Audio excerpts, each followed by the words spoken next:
Hello guys, এই যে আমাদের এতিম পোলাপান কিছু গ্রাম ঘুরতে আসছিল, দেখা যাচ্ছে গ্রাম ঘুরতে আসছে, মনে করেন যে টাকা পয়সা নাই। যে আপনার ব্যাগের ভিতরে কি কত টাকা উঠছে না দেখাবেন না, লজ্জা লাগে?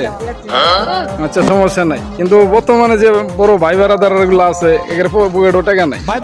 এই যে একজন শুটিং এ নিয়ে ব্যস্ত আছে। মামা, আপনি কোন প্রোগ্রাম নিয়ে আসছিলেন বলেন তো? আপনি কোন প্রোগ্রাম নিয়ে আসছিলেন? কপাল খারাপ, শুটিং করতে আসা শুটিং করতে পারলাম না। কতবার কইলাম যাইরা একটা ভিডিও কর যাইরা ভিডিও করলই না, এনাঙ্গ তো চাইতেছে যাইরা মানুষ হইব একবারে সংসারে শেষ করে দিল। যাইরা हे हरि राम कृष्ण ये कैसे हुआ? इतनी गोला उड़ दी पानी आ गया। ओ भाई रे भाई, तो पैंडल में